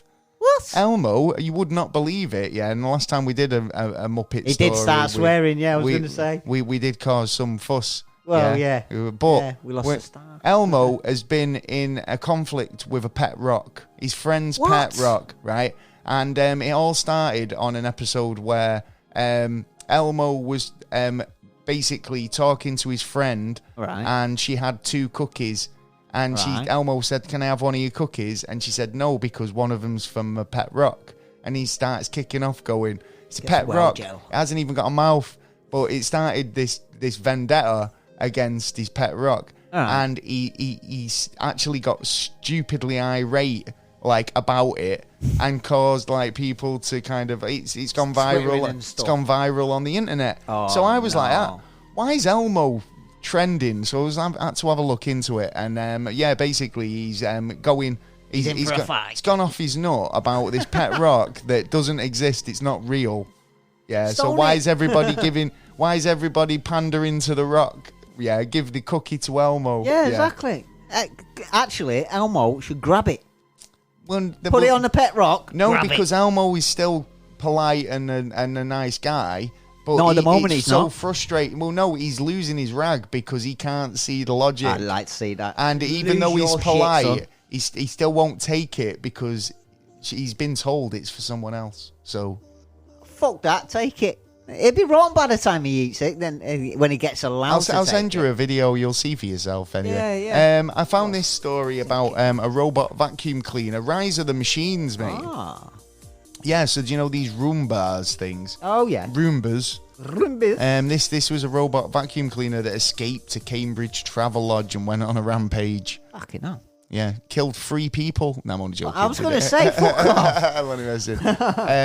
Nah, it's not even that great a story. 17. So the robot vacuum cleaner made a break for freedom after giving staff the slip at a travel lodge hotel. Was he shouting, "Help me, I'll get me away"? Yeah, it failed to stop at the front door. The hotel, they tried to detain it, but it got loose. and it was still gone the following day. What? Yeah, so it actually ran off. Yeah, so the staff said it just kept going. It could be anywhere by now. Yeah, someone's house going, thank you for the Uber. Thank you for the Roomba. Yeah. Yeah. So if you see a Roomba just walking down the street, you know where it belongs to. Attack you. Well, yeah, it's going to rather attack you or take it and sell it. Back to him. I can't believe the staff of the travel lodge couldn't outrun it. Do you know what I mean? I've seen how fast these things go. They're not very fast. No, I can't believe it myself. AI, artificial intelligence, mate, it's going to come for us. That's why you need starts security. off small. It starts off with a Roomba. Yeah, oh yeah, your microwave will start swearing at you next. Yep. Talking to your phone. Yeah. It's all connected. It is. It's all connected and it's going to ruin us. It's like, why would you want your phone talking to your fridge freezer? Sometimes it don't ask. It just takes. From what I hear, there's parts being taken all the time from machines. How do you mean parts being taken? Well, someone sneaking in and stealing the nuts and bolts. Actually, fridge, accepting stuff from your kettle and changing stuff around on its own. You sound mental. I know I sound mental, but I've your spoke about this before. Taking stuff from your kettle, your computer, and switching it around. Yeah. Explain. Connected to Wi-Fi. Right, okay, ones, right. Not so like what, a normal what one. information could your fridge possibly steal from your kettle? What you like to eat, what you like to drink, what you like to... Wait a minute, so... What you like to nibble on? The only thing I could possibly think that could mean was or get any sort of real information that was usable. He likes 10 cups of tea a day. Exactly, yeah. He boils the kettle 8 times a day, and he opens the fridge 12. So does that mean 8 out of the 12 times he opens the fridge, he's getting milk out? Does that mean I need to inform him he needs to buy milk? Now, you're getting the wrong end of the stick. What it's trying to do is reintegrate some other systems into itself. By knowing how many times you switch the kettle on? Well, no, by using the information, not that information, but using the product of that information and bringing it back to its system. I know it's a bit of a loony kind of thing. I'm really lost with this one, honestly. I mean, normally I can follow you on these things, but if people at home know what he's talking about, it's like the guys who made the internet, yeah? Yeah. When they made the internet, they found that something went wrong. Right. Like a couple of years ago with Facebook, when Facebook turned around and put a program in Facebook, and what it did was so it's AI. So basically, but when you create 2 AI devices, there's a chance that those 2 AI devices could start communicating. I get where you're coming from with that. Well, this is another stage. And I understand. I think the 2 examples you used there were probably bad examples. So if you were to say your laptop and your smart TV or whatever, or your fridge, even your fridge is a good example. This is it. It's the fridges and the smaller things that is happening could as well. basically have a lot more information in terms of your diet, the shopping you use. What time you actually get there. Do you go there regular to the fridge at this certain time? What time in the morning? What time at night? Yeah. So it's got a lot of your habits and stuff like that. So I mean, track. when you start saying that your fridge is talking to your kettle, you're like, are you on some sort of drugs this week, Taylor? Well, that's what Microsoft and all the fucking companies were trying to do. Get everything integrated together. Just don't buy smart kettles, smart stuff. When that's the only thing up for sale. It is appealing, though, because, I mean, obviously... Shiny things! Yeah, when somebody turns around and goes, well, if you buy these light bulbs, you can say, hey, Alexa, turn my lights down. Yeah. And it sounds, it's really impressive. Yeah. I mean, I used to have the Kinect on my Xbox, and you'd say, Xbox, turn my volume up. Yeah. And you didn't have the remote around. It was handy. Yeah. So you paid to get that machine to say what you could say. No, I mean, it's overall, it's not worth having, because like your mobile phone does it occasionally, where you'll be sat there and you'll be talking, and then your phone will start listening to you. Yeah. Or trying to pick up on Google or pick up on something just because you said Google. Yeah. The Xbox would do the same thing. It'd start listening, it'd start spinning as if the microphone's just kicked in. Yeah. And I was like, I'm taking that off. just have that function that suggests that I can turn my TV up at a command. or turn my TV over, then that's called laziness, and it's called get off your fat ass and go and press the button. Yeah, it is a bit lazy, isn't it? Yeah, and the more lazy and lazy we get, what do you think is going to happen? We're going to get more and more ill. We're going to eat more and more shit. We're going to die earlier. Yeah, well, potentially. Potentially. Anything else? UAE oil refinery was attacked by a Yemen group, which means that the world market's oil will probably price of the oil will probably go up. It's funny, 10%. Isn't it? Yeah, because during that. No, sorry, I'm not saying it's funny that they've struck the oil place, but like what I'm getting at is when the pandemic hit and oil went so cheap that they were basically it was negative. Finance. So basically now it looks like it's going to hit 100. Yeah, but why didn't a lot of countries stockpile when it was so cheap? Well, do you know what I mean? Or did they? And they're using that now to just make record profits. You know what I mean? Of course. Well, yeah, because at the end of the day, that's what you do, don't you? I mean, it's that's how the financial market works, right? If I've got a commodity come on the market and it's like nothing a barrel, right? Stands to reason that you buy low and you buy as much as you can, in order to sell it at a profit, right? Exactly. So if it's funny that crypto. All these energy companies suddenly are putting the putting the prices up when the last previous year or the last two previous years, oil's been at its cheapest it's ever been, right? So is this just a fucking profiteering move? Well, I've noticed over the last week, I mean just generally over, I know why gas prices are high in terms of what's going on in Russia, but oil and is still another energy, concern that that they're turning around and saying another 10% on your bills, basically. So and sets will get even higher, to be honest, and it's all going to depend on a lot of things. Making it hard, aren't they? They're making it hard to live, It's like going back to the 80s or something, you know what I mean? It's like, Dark Ages. Now we don't want to go back there, Mate, I think the Dark Ages is more appropriate there with the, the plague and all that bullshit. Well, true, with all the shit that's been going on, I don't disagree with you. Well, have you got out? Yeah, I was looking at this, there was basically a transport spillage. This is spillage? So basically, it was... spilled potatoes. Potatoes. Right, so it's so cold in Minnesota. That when a lorry worth of potatoes spilt on the highway, they just stuck to the highway. Right? So there was just literally frozen potatoes stuck to the highway. Mashup. So it was a total mashup. Yeah, you've stole my joke. Right, so transportation officials in Minnesota said the stretch of highway was closed on Thursday when a truck lost its load and spread potatoes all over the highway and meant that spuds were stuck all over the place. The Minnesota Department of Transportation said the truck crashed on Thursday morning on an eastbound lane, and it caused a bit of a ruckus. A ruckus. But like I say, when accidents happen, but obviously slippy substance. You start driving. You let them drive over all them potatoes, mate, and like I bet they were on the way to Japan, weren't they? Probably. Oh yeah, probably. To get French fried. Yeah, because they've got a shortage, haven't they, over there in Japan? Well, we throw shitloads away for no reason. Yeah, we were talking about that last week, weren't we? But yeah, if you were affected by the potato famine, the new potato famine, isn't it? Really? We can't have a potato famine. I told you the Dark Ages. Yeah, we're coming back. I think you're right. Yeah, I think you're bang on. Do you know, we're kind of the saying that we're coming into the endemic of this thing now? Yeah. Right.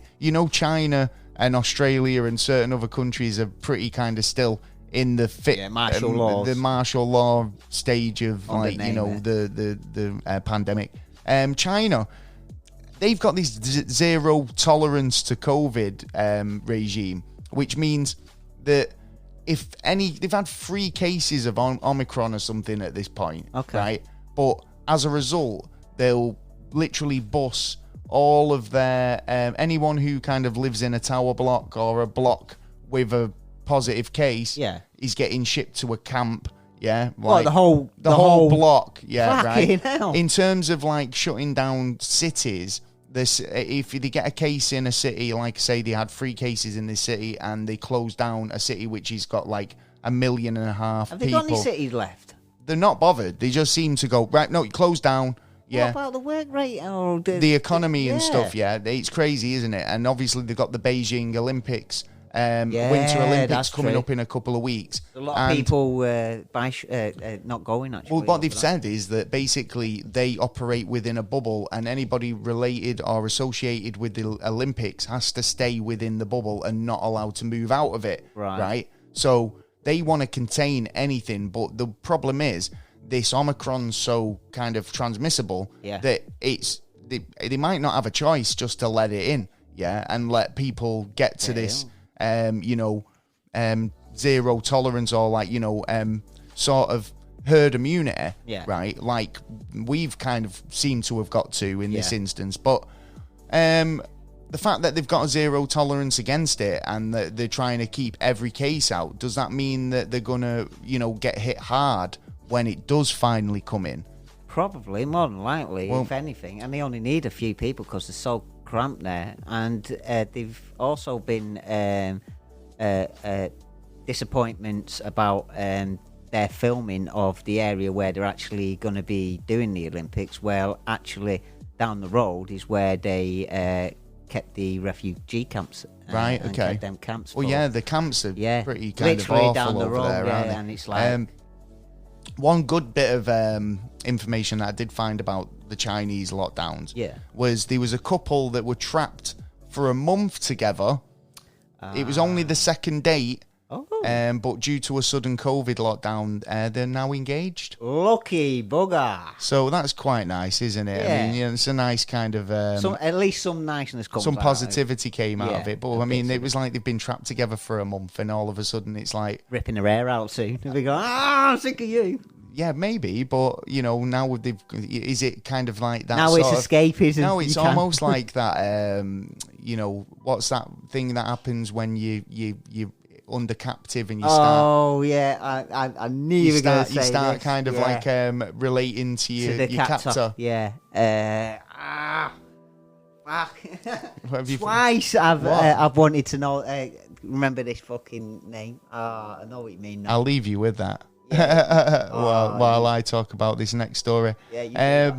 So a truck of 100 monkeys, 100 laboratory monkeys have crashed, and some of them have gone missing. Oh no! Yep. So Danville, PA, is where it happened. A truck carrying about 100 monkeys was involved in a crash on Friday in Pennsylvania.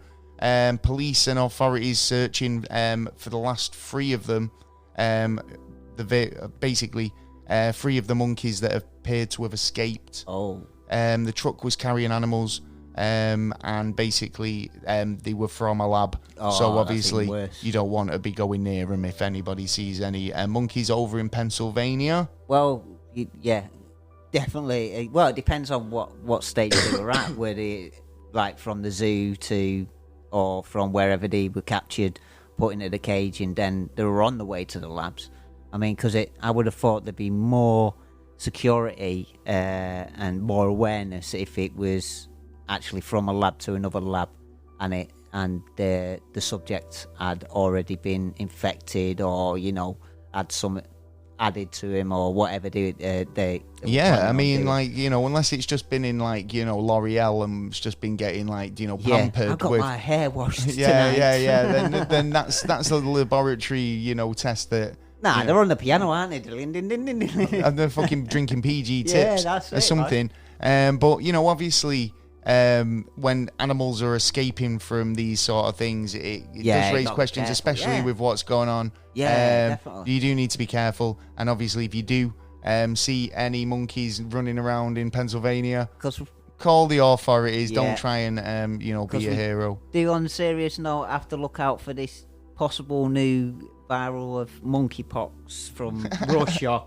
Fuck's supposedly. sake. So yeah, It's not one thing, it's the other. I know. You know what I mean? But again, I want to keep positive here, and I found this story and I thought it was really impressive. And by the way, it's called Stockholm Syndrome. That's it, right? Yeah, I knew just it. thought I'd let you stew with that one for a moment. Yeah, I know. You bastard. So, do you know, during the pandemic, right? Yeah. There was a big cry out for EMTs in New York. Yeah, right. Yeah. So everywhere. Well, everywhere. Yeah, but this story is about a group of youngsters who stepped up, and during the shortage of the EMTs, they found out that New York State, you had to be 17 to be an EMT. Right, so all these group of youngsters stepped up and joined the ambulance service. They all, sweet. Yeah. So basically, there was a call for ambulance drivers or ambulance EMTs in Stackett's Harbour in New York, and a crew showed up to the door. Almost everyone has the same reaction. They look a bit young. Do you know what I mean? Well, they've just come out of school. If you think about it, it's 18 pretty over much. there, They've just come out of school. The baby-faced first responders have basically took over the town ambulance emergency medical service. That's mint. Yeah, good so on him. Been doing really well, and my dad should be proud. Yeah, exactly. Good. I mean, you can't when youngsters are doing stuff positive like that. Yeah, you've for got society. To think Yeah, that's good. That's it's always a good thing. Yeah. So well done, you lot. For taking the initiative as well. I'll give you a round of applause for that. There you go. Yeah. So, seeing anything else you want to discuss before we break into NASA news? Yes. One more thing. Oh, well, actually, I think this will turn into 1, 2, 3. TV license has been frozen for 2 years in England. It's just another way to say we're going to get another 2 years out here. We promise we're going to change. We'll change. Yeah, but then I can change. The next 4 years it will rise with inflation. And BBC wanted them. They wanted to put an extra 20 quid on this year, and then probably another.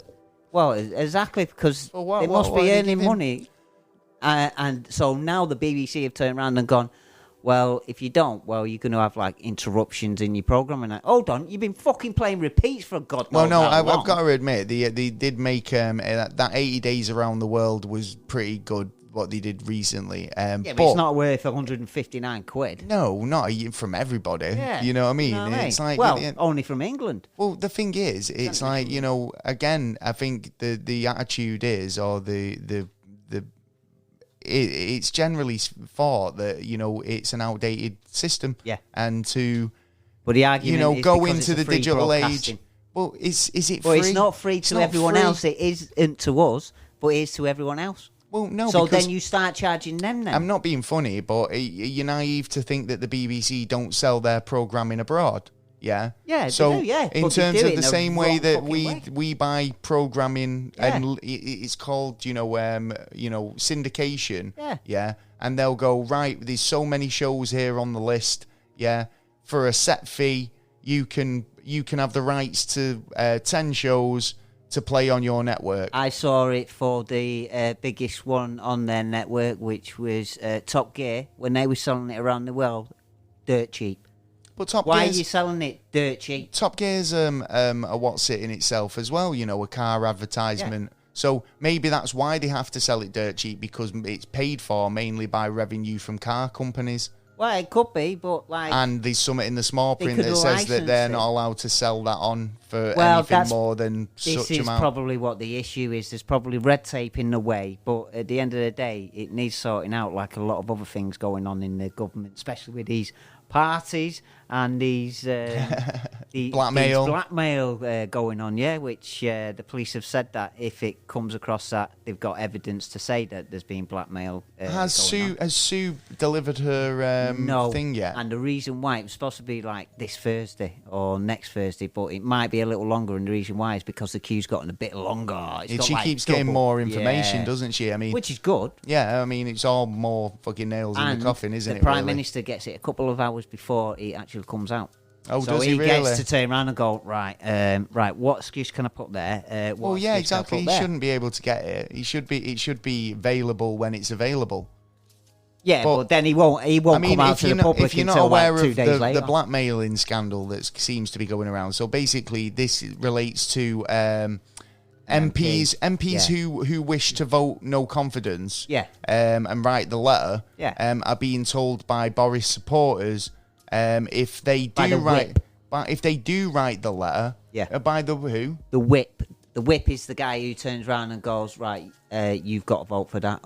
Or you're sort of like losing your job, or there'll be, trouble on this. Yeah, so he's a Boris supporter, though, really, yeah? Yeah. Right, so he's on side with Boris, basically telling him, if you write this letter, we're going to take away funding for your constituency, which is public money, which they're not allowed to do. Nope. And it's basically his blackmail, isn't We've it, really? always thought that this kind of thing's been going on, but they're denying. But I'm hoping that if it has been going on, that actually some more turn around and say, because there's a lot of MPs turning around saying, I haven't seen it, I haven't heard of anything like this. But you can guarantee that there's probably has been, because you've got to wonder how many people have been kind of saved by one of these sort of. I scratch your back if you scratch exactly, mine. Yeah. Right. So I mean, how many people would be like guilty of using that for their own benefits in the past or whatever? So they could be like,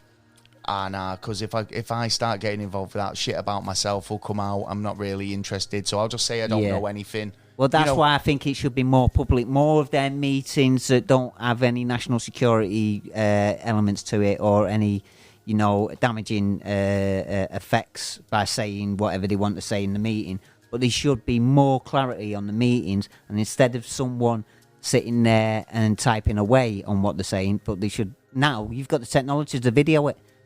Well, well, they had that anyway, really. Well, if that's been available since the fucking 70s. But it's more cheaper and more available, and it's a more popular, more of the population, which then, when we see we don't like something going on, we're not hearing it from like the media or from anywhere else, and it's bypassing us, then we miss the option to actually, work society the way we want it to work, as as easy and uncorrupt as possible.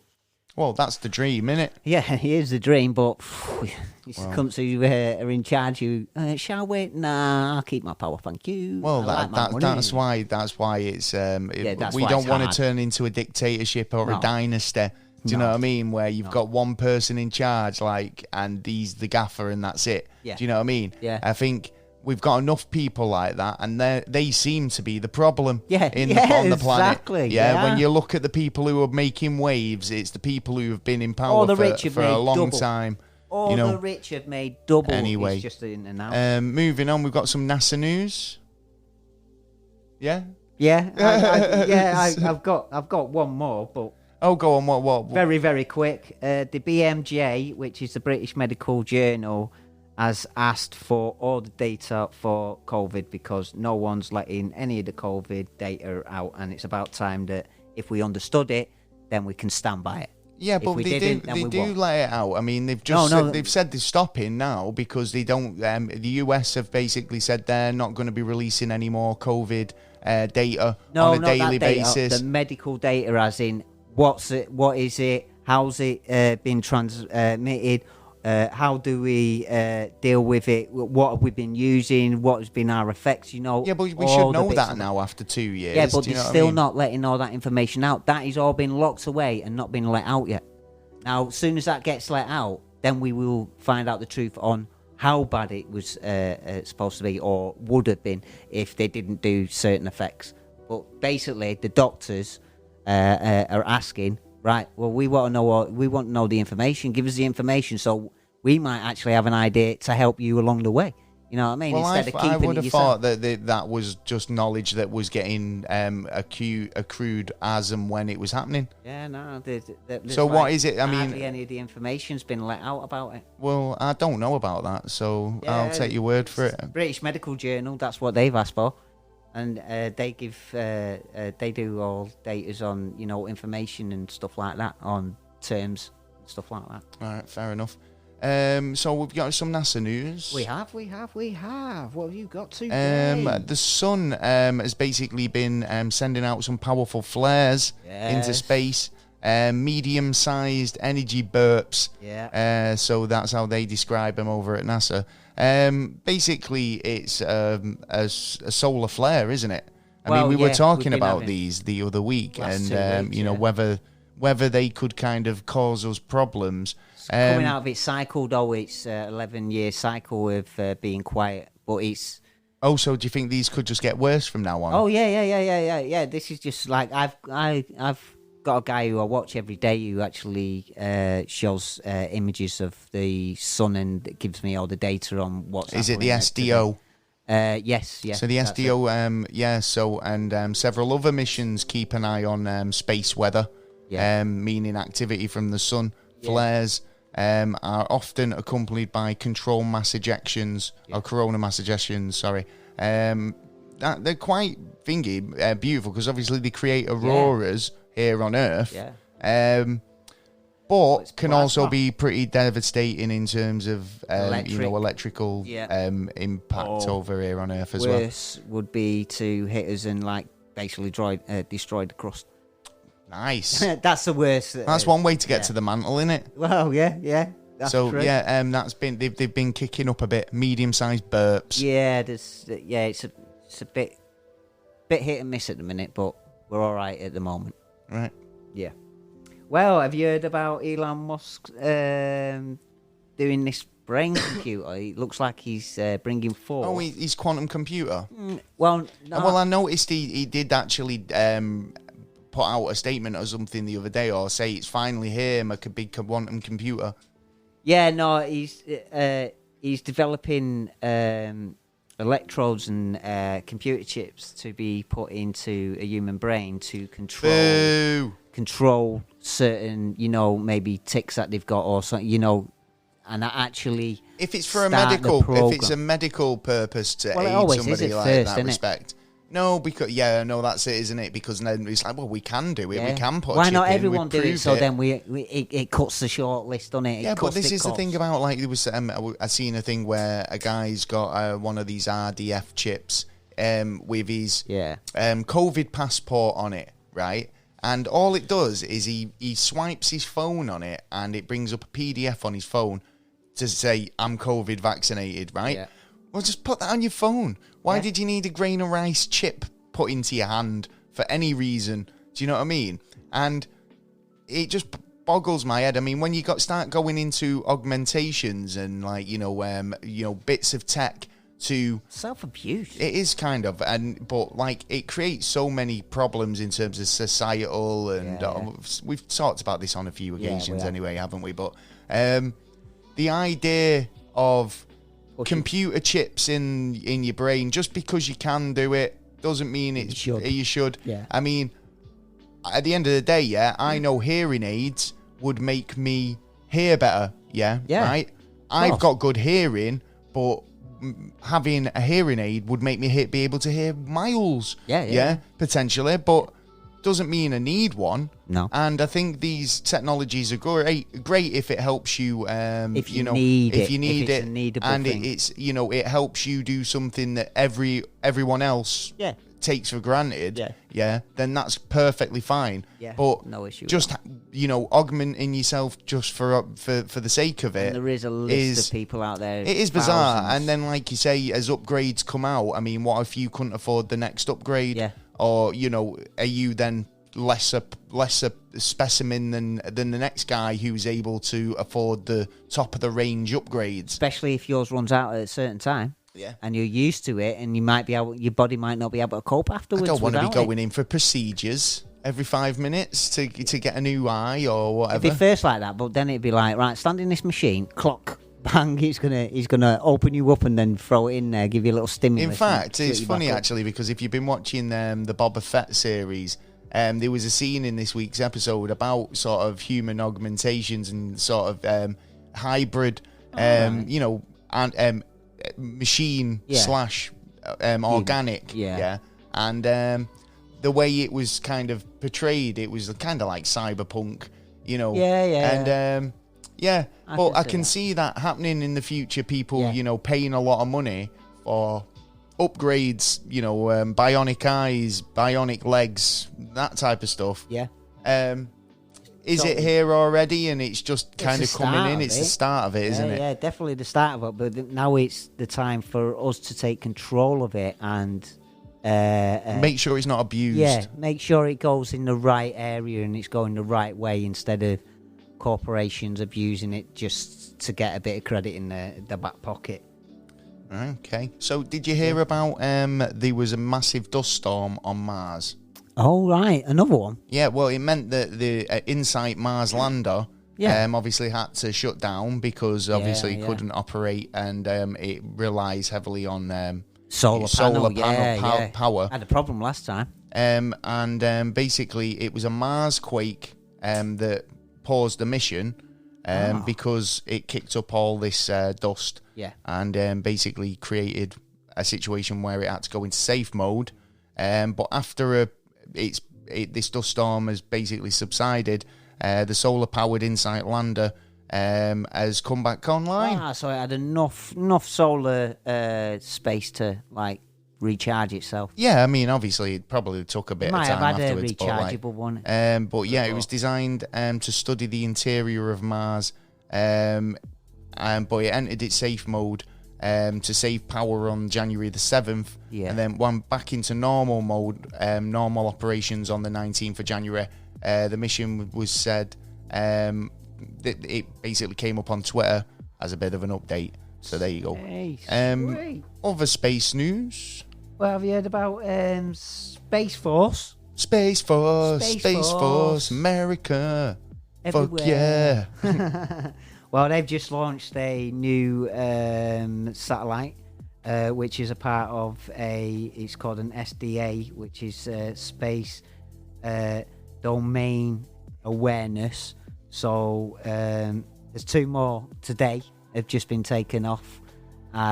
So we can see more out there and try and see anything that's coming close to us. So it's good for meteorite spotting and stuff like that as well, which we need more of. Well, kind of, yeah, but I mean, we've gone this far without getting hit by one meteorite. As soon as we start looking for them, I guarantee you one will let us. Do you know we're actually, they calculated out, we're actually 50,000 years overdue. I knew you were going to say that. Yeah. There's a lot of overdue stuff. There is really, and I think it's all going to come at once, the way fucking things are going on. I mean, look at what's just happened in, Tonga. Yeah, with the another volcano. One goes out and one starts. This is an underwater volcano that was like a once in 1,000 years event. Yeah. And who knew it was going to go? I mean, at the end of the day, like you said, after one stops, another one starts. At the minute, it's ongoing, isn't it? It's one problem after another. You don't never know what's around the corner.